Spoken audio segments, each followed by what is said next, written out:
Hey y'all, welcome back. If you've been rocking with this channel, then you already know who takes the crown for the worst mayor in America. The one who couldn't shut up, even if it meant saving her own political career. The woman who turned every microphone into a meltdown and every camera into a circus. And that chaos, yeah, it finally caught up with her. Not only did she lose both of her government positions, she also lost the fake legacy she was trying to build off of, loud lies. Now, the woman who once bragged online about starving the board and feeding the people is suddenly nowhere to be found. No live streams, no viral sound bites, just silence. It's like the same internet she used to weaponize is now watching her crash in real time.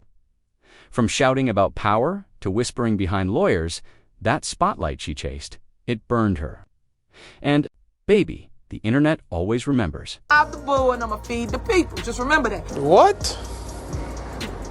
Bro, what are you talking about, man? Officially a thing of the past. But now, let's get into a woman who made Tiffany Henyard's drama look like pocket change at the gas station. Seriously, if Tiffany was playing with taxpayer coins, this lady was running off with gold bars. You thought Henyard was wild with those government credit cards? Then brace yourself, because the amount of money this woman stole over a decade will have your jaw somewhere on the floor. Before we go any deeper, if you're new here, hit that like button real quick. And if you've been here before, you know what time it is, Matt.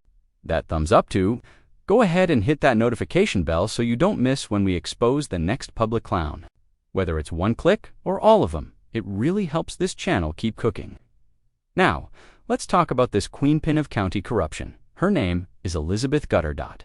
Now, Elizabeth didn't just play in the funds. She dove in, swam around, did backflips, and then burned the pool down. She was convicted of embezzlement, money laundering, and tax evasion. This wasn't some one-time slip-up. Nah, this woman ran her little government Ponzi scheme from 2014 to 2024. 10 whole years of fraud. She even apologized in court. But prosecutors weren't buying her crocodile tears knot when she made 187 fake transfers to bogus companies she created herself. The part that makes this even more insane, Elizabeth was the county treasurer, the person in charge of the money. She didn't just have access, she was the gatekeeper. She was supposed to safeguard funds for schools, fire departments, senior services, and community programs. But instead of serving the public, she siphoned millions into her own little empire, and the people, they went without. Programs were underfunded. Services were delayed. All while she lived it up. Prosecutors found damage across the board. Entities hit hard, including fire districts and schools that lost hundreds of thousands, even millions. No remorse, no conscience, just pure greed. And I'm sitting here doing this voiceover like, wait, I haven't even told y'all how much she took. Sure, it's in the title, but let's pause for that full shock value. She didn't steal $1 million. She didn't steal 10. Y'all, she stole $40 million. That's 40 with 6 zeros behind it. Now, if you're paying attention, you're probably wondering how in the hell someone steals $40 million and no one notices. For 10 years, it's a valid question and the answer will piss you off.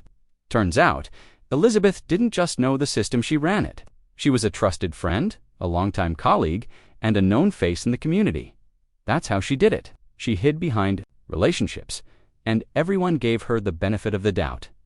But underneath that fake trust, she was using slick tricks to cover her tracks. According to Arizona's Auditor General, her decade-long scheme didn't get exposed until April 2024. By then, she'd already wired 182 unauthorized transfers into bank accounts tied to her shell companies and to cover her tracks. She cooked the books literally. She faked financial reports, lied in treasurer statements, and even fed false numbers to state auditors. Straight-up deception, top to bottom. And if that wasn't enough, this lady even hijacked the communication chain. Instead of letting auditors get info from the real sources, she rerouted them to herself or her cronies making. Sure, no one could verify anything. Y'all, this wasn't just embezzlement. It was a full-blown con operation. The deeper you dig into this case, the more twisted it gets. It's like a Netflix scam doc, but worse. Because this was real people's money. This was your grandma's fire district and your cousin's school lunch program. So one of the ways she pulled this off was by fudging the daily warrants line item in the reports she submitted during the reconciliation process. Now, if you've been watching this channel for a minute, then you know I've made plenty of videos about the one and only Tiffany Henyard AK, Supermayor. In those videos, we sat through endless board meetings where the Dalton trustees kept shutting down her sketchy warrant lists, same routine every time. The board voted no, and Tiffany launched into a drama-filled monologue about loyalty and leadership. "Why all the controversy? Why we gotta go back and forth?" she'd shout. "I put you in that seat, Trustee House, Trustee Ballure. I made it possible," like she was queen of the village or something. And what she was yelling about were those warrant lists, which are basically itemized expenses or invoices the board has to approve. And Tiffany, she wanted those lists passed without question. Because she wasn't just pushing routine payments, she was sliding in her own agenda. The trustees saw straight through the noise and said, nope, they knew something was fishy, and they weren't about to blindly approve a stack of mysterious bills. They asked about credit card statements. They asked about transparency. And every time Tiffany got defensive, "Call me 24/7, she'd say, "My phone's always on." But that wasn't the point. The board wasn't asking to chat. They were asking why the hell the numbers didn't add up, and why they were getting these documents at the last minute. But no matter how many times the trustees held the line, it didn't stop the financial mess. The village bled money under Tiffany's reign. They were circling the drain bankruptcy looming. That's why I brought up Dalton in comparison to what Elizabeth Gutford pulled off. Because Elizabeth basically did the same thing, but on God. Motzi, she didn't even need to argue with the board. She had unchecked power. She faked bills, padded expenses, and kept the leftovers to fix her own shady accounts. That's right, she inflated payments, paid out more than needed, and then pocketed the excess to balance the books she'd already messed up. And yeah, this is deep. Y'all, I'm learning this as I go too. If anything I said didn't quite hit right, or if you've got a better explanation, drop it in the comments. I fully admit, some of this government finance lingo makes my brain ache. But we're in this learning curve together. Be gentle. Now, let's talk about another way she ducked getting caught. She avoided stat-level audits by only wiring funds from August through May. Why? Because the Arizona Auditor General only looks at year-end statements from June. So she made sure to never move money in June or July. That way, every year when the audit hit, the books looked crystal clean. It's sick how well she knew the system down to the calendar. And she used that knowledge to dance through loopholes without ever setting off a single red flag. Now, where was she sending all this money? Oh, don't worry, she set up not one but two fake companies, Rio Rico Consulting and Rio Rico Real Consulting. She wired the stolen money through those ghost companies like it was nothing.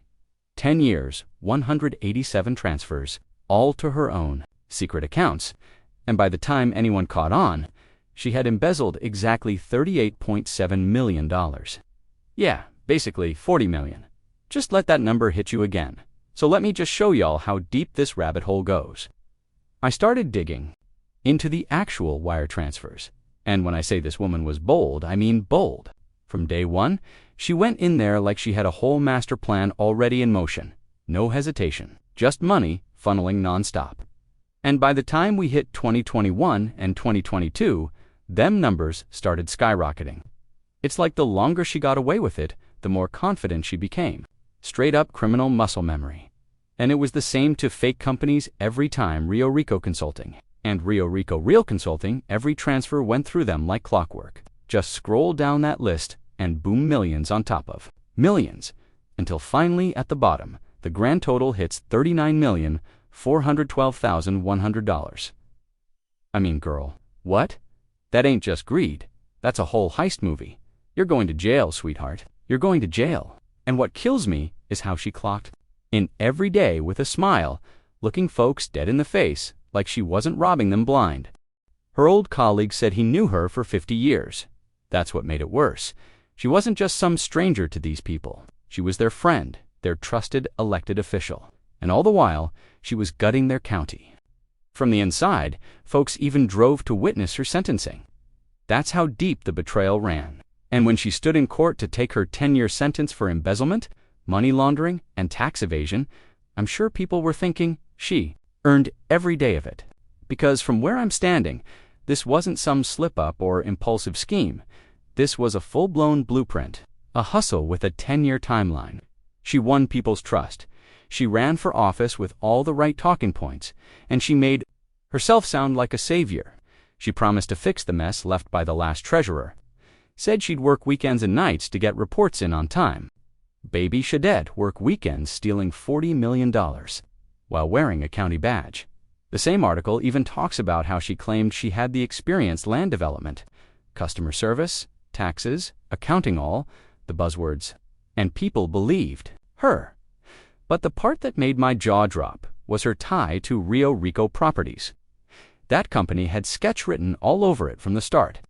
But instead of stepping away like she promised, she stayed knee-deep in real estate conflict and shady development deals. She lied from the moment she ran. And guess what? That whole Rio Rico situation was already shady before she even took office. Avatar, the Florida-based developer, tied to it, sold 2,400 properties with deed restrictions, making the land practically useless. And the company that bought it now owes $6.5 million in back taxes. Meanwhile, Guther was standing there like, not my problem. She said she'd cut ties if elected. She never did. Just lied her way into office like a classic politician. Smiling, robbing, repeating. So let's be clear. This woman never had any plans to let go of her real estate ties. She promised she'd cut all connections, said being treasurer would be her only job. No stocks, no side businesses, no distractions. Just full-time commitment to the people, right? Lies. All of it. From Rio Rico Consulting to her consulting. Hustle, every word was a front. She said she'd shut it all down. Instead, she used the title of treasurer as a damn gold mine. She even told voters she'd look into unpaid taxes from a different angle. Girl, the only angle you cared about was which account to siphon from next. She said she'd find a solution to the county's financial problems. Oh, she found a solution, all right, steal it all. This is beyond irony. It's comedy if it wasn't. So evil, she played the long con and made it look easy. And what kills me most is how calm she was through it all. Like robbing millions was just her 9 to 5. And that's the scary part. This woman clearly got addicted to the crime. This wasn't just some fraud. This was a lifestyle. She enjoyed it. Probably got a dopamine hit every time she clicked send on another 6-figure transfer. And now she's looking at 10 years in prison, which frankly ain't enough. Let's be real, she had her fun. She lived the high life on taxpayer money, and now she wants mercy because she's older. Nah, she ain't sorry. She's sorry. She got caught. Santa Cruz County only pulls in $41 million a year in property tax. She stole $39 million. That's basically the entire budget. Schools, senior programs, public safety all gutted, while she smiled for the camera and sent cash to her fake LLCs. And how did she hide it so long? She lied to everyone, her staff, the board, the auditors, even the damn banks, and the biggest wire transfers. They came right before Chase Bank flagged her for suspicious activity for $1.5 million. Boom, that's when she finally resigned. Not because she had a conscience, because Chase, the feds, and the county were about to pounce. FBI, state auditors, Santa Cruz County, they all launched investigations. And even though no criminal charges have been filed yet, they froze her accounts. You know why? Because they already know what time it is. The judge ain't stupid.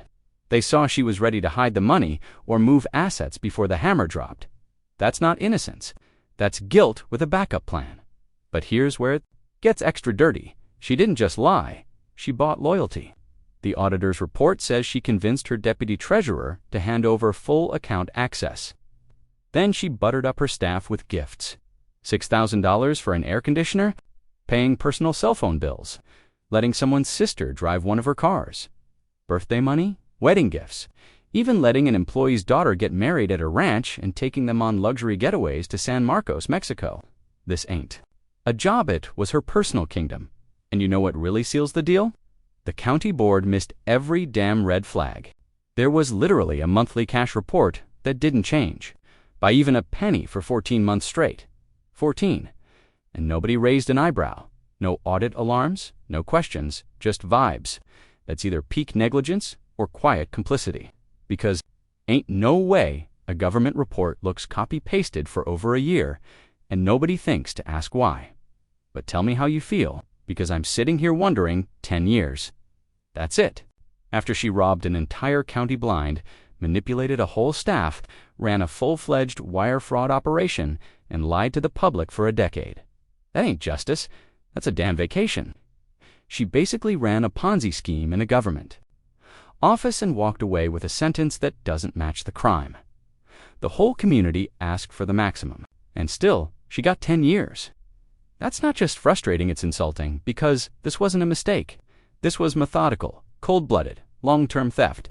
And she did it while swearing she loved the county, loved the people, she said. All the right things while draining every dime. So, what do you think? Was 10 years enough for the lies, the fraud, the betrayal? Drop it in the comments. I want to hear your thoughts. Should she have gotten 20? Life? Or was this justice served?